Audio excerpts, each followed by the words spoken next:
안녕하세요 여러분, 반갑습니다. 의학용어원의 고유희 교수입니다.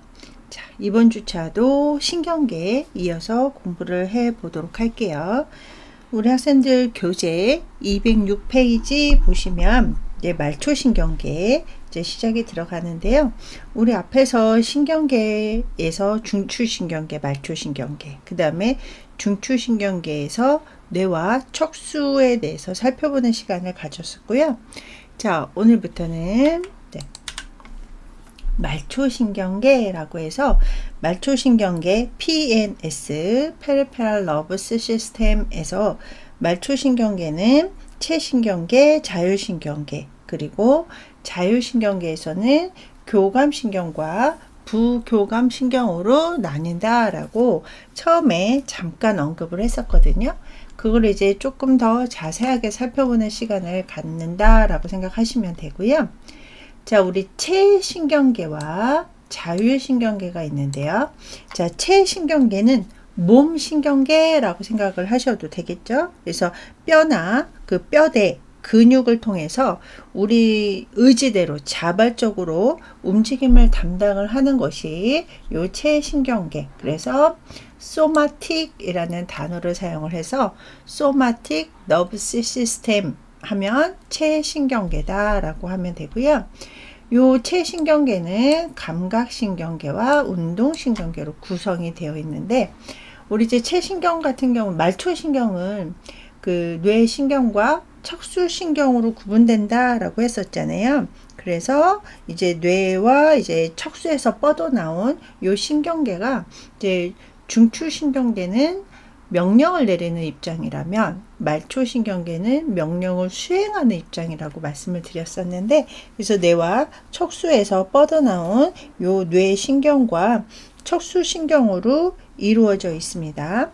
근데 얘 같은 경우는 명령을 수행을 하다 보니까 감각운동과 그 다음 이제 감각신경과 운동신경으로 이제 나뉘게 되는 거고요.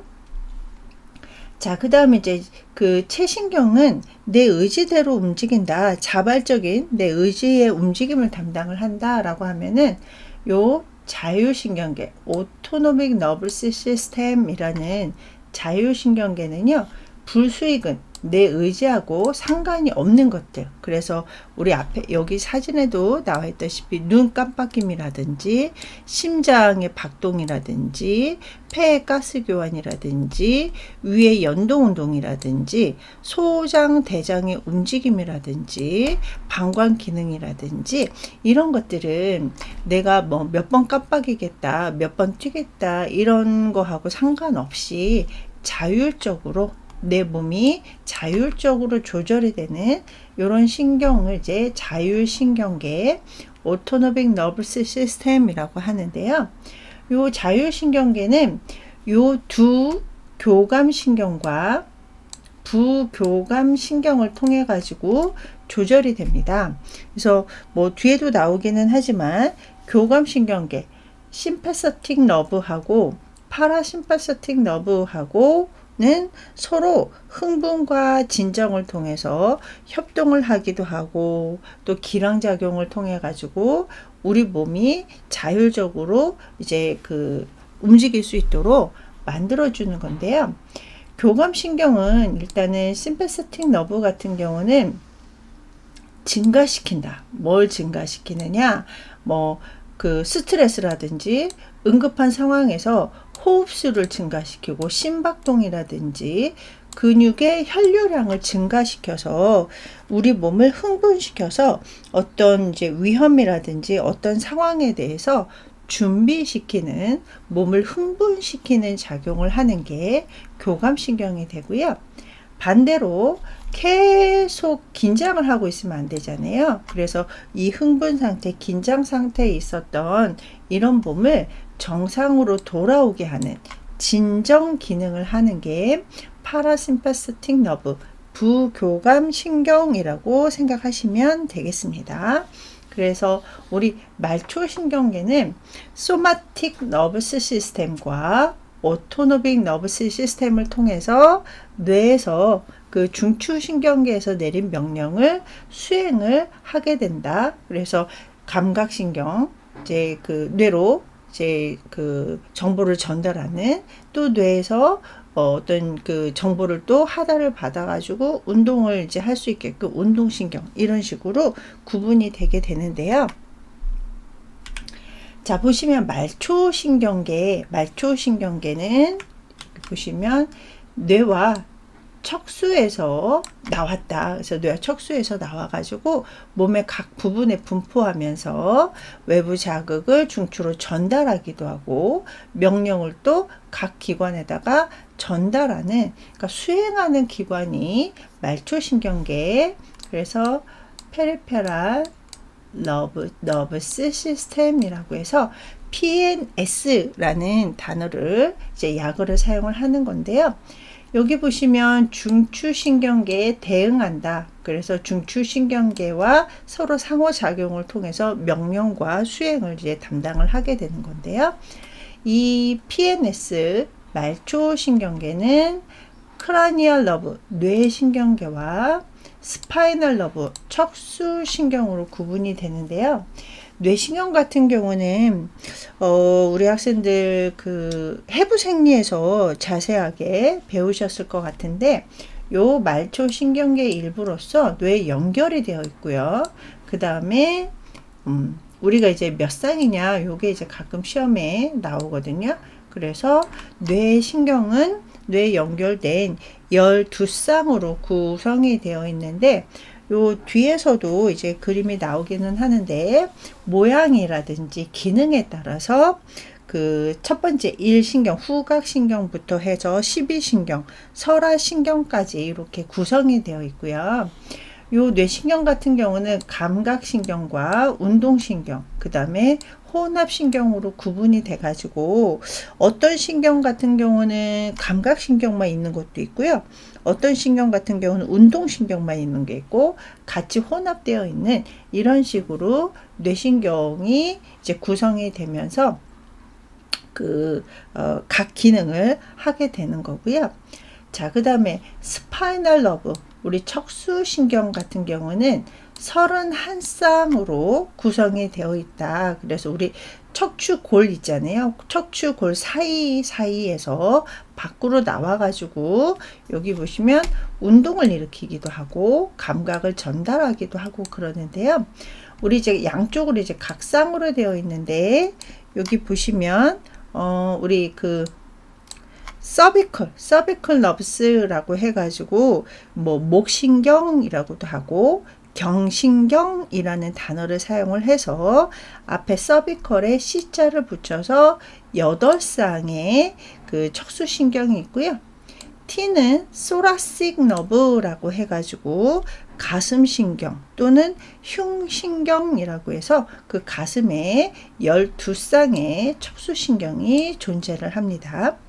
자, 그 다음에 L은 룸바 너브라고 해가지고 요신경, 그러니까 이제 허리에 있는 허리신경 또는 요신경이라는 단어를 써서 5쌍이 있고요.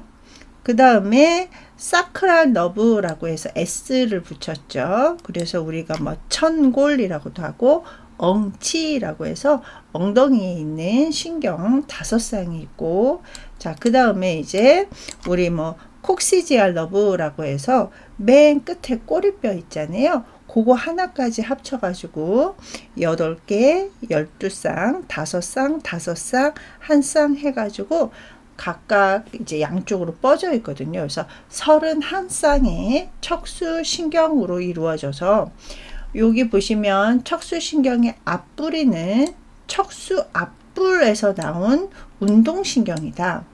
자, 그 다음에 뒷부리는 척수 뒷불에서 나온 감각신경이다. 이렇게 되어 있거든요. 그래서 척수신경 같은 경우는 운동신경과 감각신경 다발로 이루어져 있어 가지고 각각 정보를 주고받는 이런 역할을 하는 게 척수신경이다 라고 생각하시면 되겠습니다.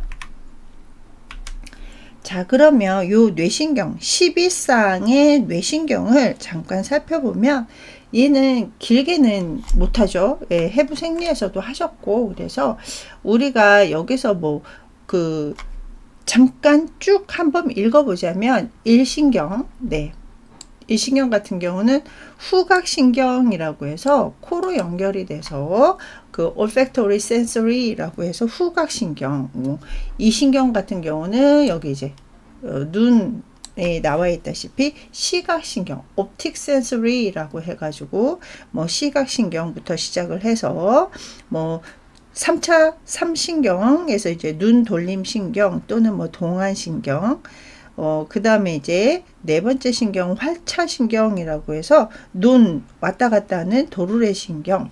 근데 여기서 조금 기억하고 넘어가시면 뒤에서 우리 이제 그 증상 용어라든지 진단 용어를 배울 때 조금 도움이 되는 게 이 5번째 신경 3차 신경과 10번째 신경 베이거스 너브라고 해서 우리 10번째 미주신경.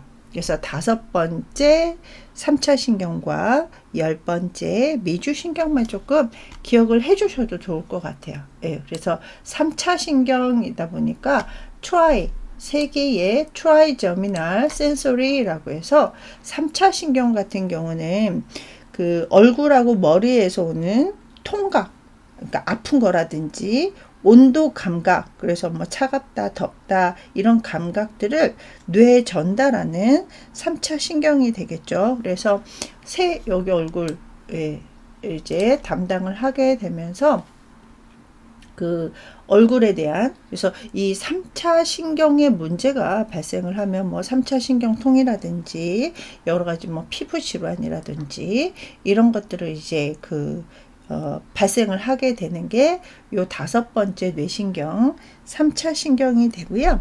그 다음에 여기 10번째 베이거스 너브라고 해서 미주신경 같은 경우는 저희가 소화기계 질환을 배울 때 또 잠깐 했었거든요. 그래서 요 10번째 미주신경 같은 경우는 무의식적인 운동을 조절한다. 그래서 요 베이거스 너브 미주신경에 문제가 발생을 하면 이제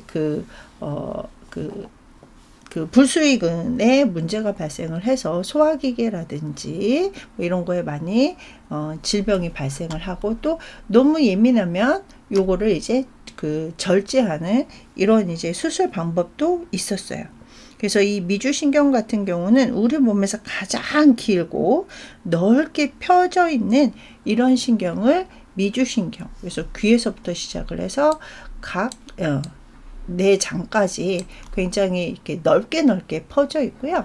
자, 그 다음에 미주신경 같은 경우는 여기 빨간색은 여기 잠깐 보시면 센서리 파이버하고 모터 파이버, 그래서 감각 섬유와 운동 섬유로 되어 있는데, 요 미주신경 같은 경우는 감각 섬유와 운동 섬유가 다 존재하고 있죠. 자, 그리고 여기 5번째 신경인 3차 신경 같은 경우는 센서리 파이버가 이렇게 존재를 하고 있다. 그래서 감각을 주로 담당을 하느냐, 운동을 주로 담당을 하느냐. 여기 12번째 뇌신경인 그 설하신경, 혀미신경이라고 하죠. 그런 것들은 이제 운동섬유만 이렇게 존재를 하고 있어요. 그래서 이제 해부 생리에서 잘 배우셨겠지만 우리 신경계에서 또 진단 용어에 나오는 이런 파트 같은 경우는 다시 한번 복습하는 차원에서 살펴봤어요. 제가 학교 다닐 때는 요 12뇌신경을 뭐 암기하라고 딸딸딸딸 외우라고, 그래서 1신경부터 12신경까지 암기해야 되고, 뭐 그 다음에 이거 가지고 시험도 굉장히 많이 봤거든요.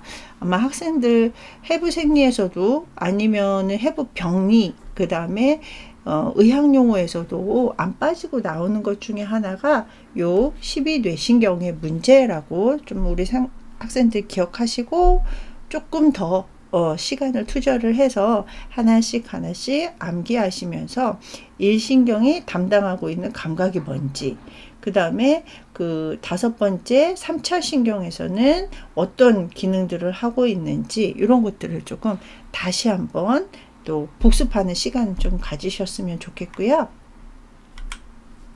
자, 자율신경계는 앞에서도 잠깐 언급을 했다시피 오토노믹, nervous system이라는 단어를 사용을 하고 그 뭐 생각하고 관계없이 자율적으로 자율신경계는 불수의근으로 조절이 된다라고 생각하시면 되고 또 대부분의 장기들은요.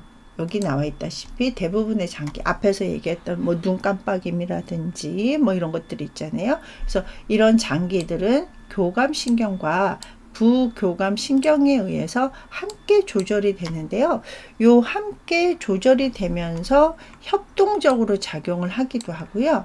또 얘가 서로 상반된 작용을 하면서 기량작용을 같이 하기도 합니다. 그래서 앞에서도 제가 흥분과 안정, 교감신경은 여기 심파세틱 너브, 교감신경은 우리 몸을 준비시키는, 흥분시키고 긴장시키는 역할을 하게 되는 거고, 그 다음에 그게 이제 좀 지나치거나 아니면은 우리 몸이 좀 쉬어야 될 때는 또 파라심파세틱 너브, 부교감 신경이 또 안정 상태로 돌아오게 하는, 그래서 서로 협동을 하기도 하고, 그러니까 얘가 우리 몸이 너무 긴장해도 안 되고 너무 안정돼도 안 되잖아요. 그래서 서로 협동하기도 하고 또 협동하는 그 작용 중에 하나가 서로 상반된 기능을 하면서 기량작용을 같이 하고 있다.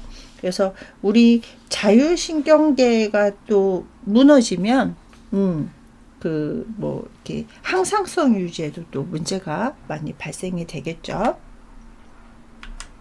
자, 자율신경계의 그림을 잠깐 보면 앞에서도 제가 교감신경은 흥분을, 부교감신경은 진정을, 그래서 흥분과 진정을 하면서 협동과 기량작용을 통해서 조절이 이루어지고 있다라고 말씀을 드렸었는데요.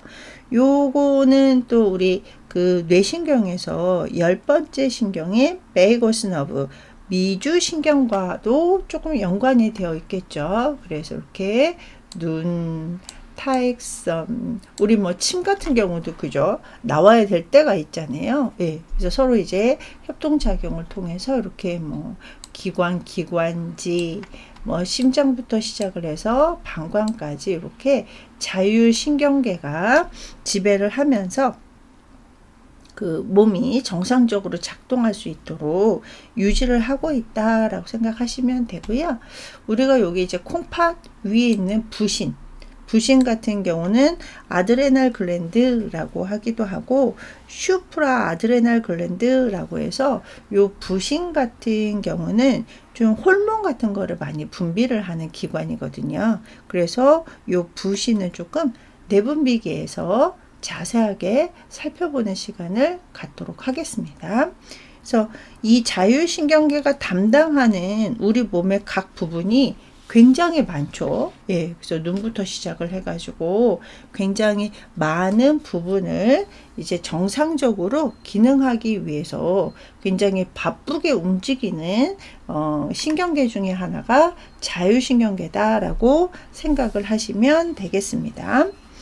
자, 그래서 우리가 그 신경계에서 중추신경계, 그 다음에 말초신경계, 중추신경계는 뇌와 척수로 구성되어 있고 말초신경계는 뇌신경과 척수신경, 그 다음에 그 체신경계와 자율신경계 이런 식으로 구분이 되어서 각각 담당하고 있는 기능들이 다 다르다라는 것들을 공부를 했었고요.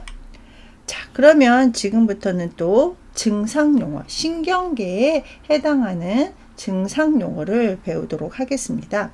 우리 마비는 팔시라고도 하고요. 폴지라는 요 단어를 사용을 하는데요. 마비는 말 그대로 근골격계, 그러니까 골격 근육이 움직이기 위한 힘이 상실되거나, 그러니까 아예 없거나 부족한 상태를 이제 마비, 폴시라는 단어를 사용을 하는데요.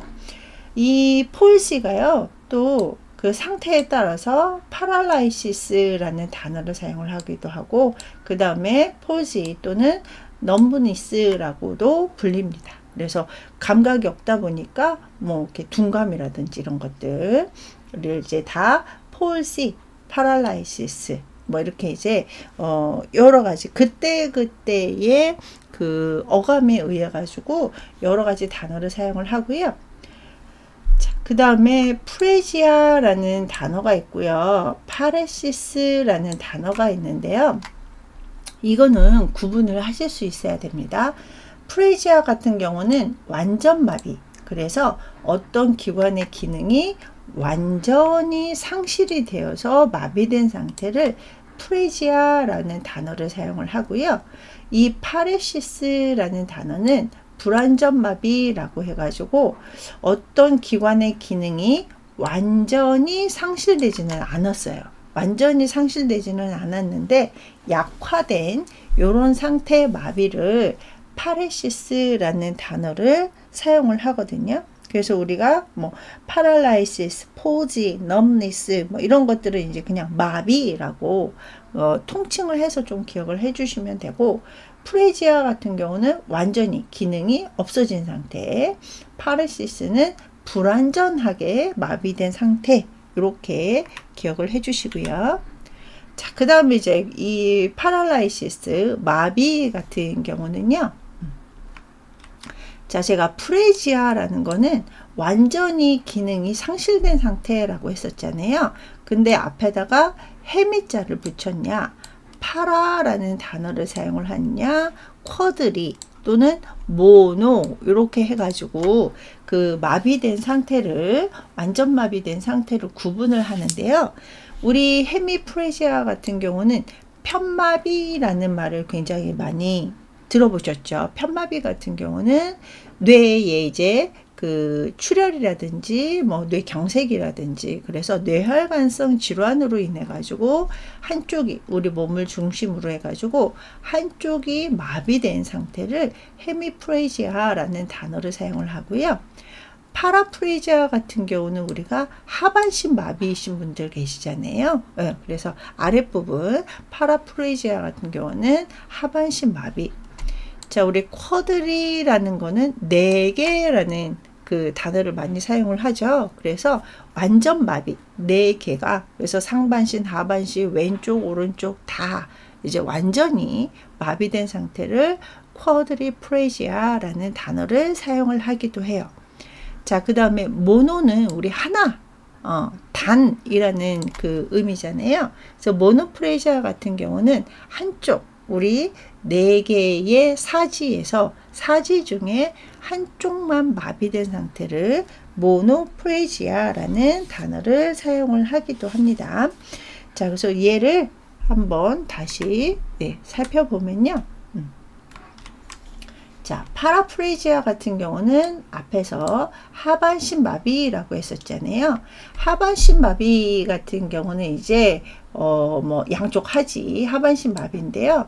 주로 여기 보시면 척수신경에 손상을 입었을 때, 우리 이제 척수로 내려가는 신경에 손상을 입었을 때 하반신 마비. 그래서 뭐 우리 하반신 마비이신 분들 보시면 교통사고라든지, 그죠? 교통사고라든지 아니면은 뭐 산재로 해가지고 폴다운, 높은 곳에서 떨어지면서 허리를 많이 다치셔서 하반신 마비 되시는 이런 분들을 또 볼 수가 있습니다. 그래서 하반신 쪽에 뭐 양쪽 하지가 마비된 상태를 파라프레지아라는 단어를 쓰고요.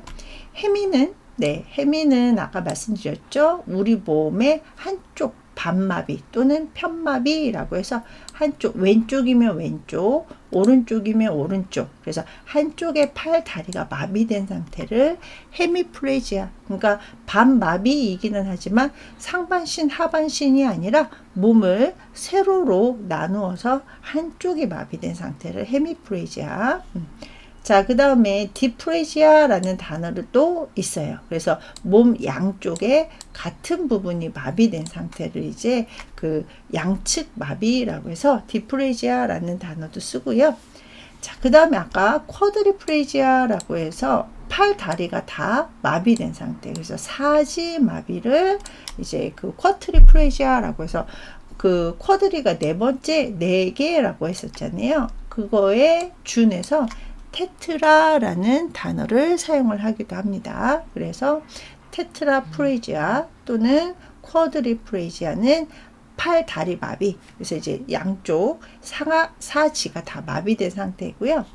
자, 그 다음에 우리 파레시스라는 단어는 앞에서도 말씀드렸다시피 프레지아는 완전히 마비된 상태고 파레시스는 불완전하게 기능이 완전히 상실하지는 않았다라고 했었잖아요.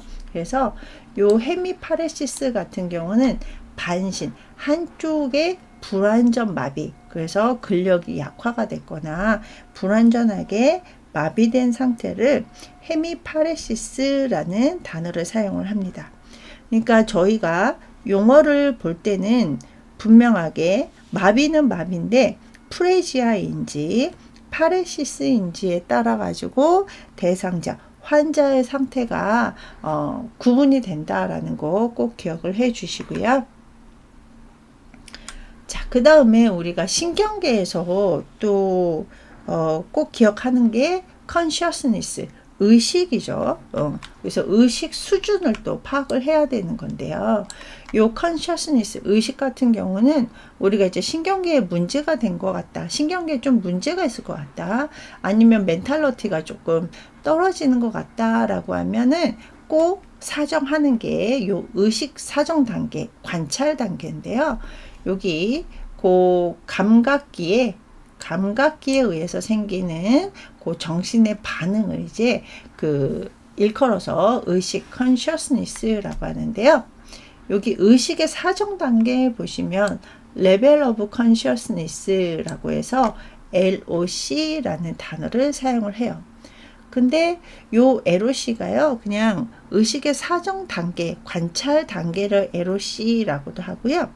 요 LOC가 앞에 L자가 레벨이 아니라 로스라는 단어를 써서 loss of consciousness라는 단어도 있어요. 약어가 똑같은 LOC인데, 그런데 요 LOC는 loss, 그래서 의식 소실을 얘기를 할 때도 LOC라고 하거든요. 그래서 우리가 약어를 봤을 때는 앞뒤 상태를 파악을 해서 유추를 하실 수 있어야 됩니다. 그래서 의식 사정 단계 LOC, 그래서 level of consciousness가 있는데요.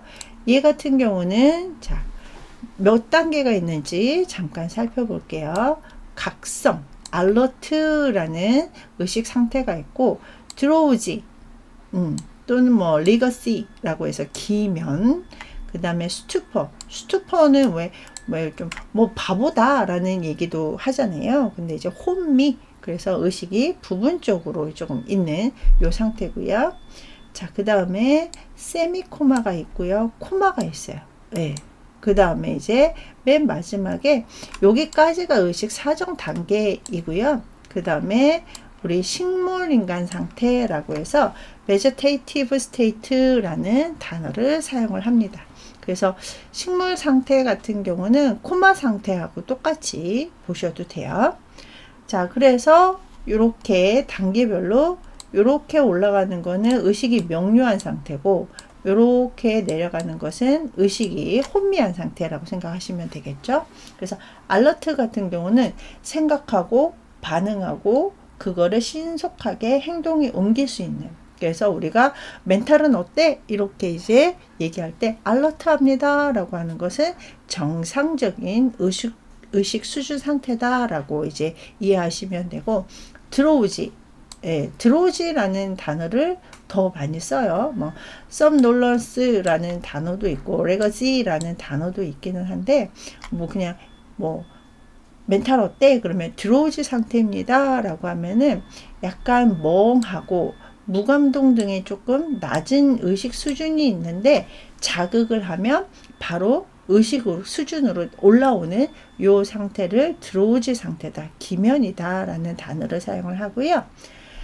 자, 그 다음에 스투퍼, 혼미하다라고 해서 나 막 정신이 혼미해 라고 이제 얘기를 많이 하잖아요. 그래서 자극에 의해서 의식이 부분적으로, 그러니까 뭔가가 자극이 줬는데 명료하지 않고 부분적으로 조금 요런 상태를 이제 스투퍼 상태다라는 단어를 쓰고요. 우리 코마는 아시죠? 무의식 상태. 네. 그 다음에 반혼수라고 해서 세미코마 같은 경우는 기본적인, 그러니까 뭐 이렇게 꼬집거나 때리거나 그러면 기본적인 반응은 보이는데 이렇게 좀 우리가 꼬집고 그러면 회피하려는 뭐 이런 것들, 그리고 이렇게 소리는 나는데 의식은 돌아오지 않는 상태를 우리가 세미코마 상태다라는 단어를 사용을 합니다.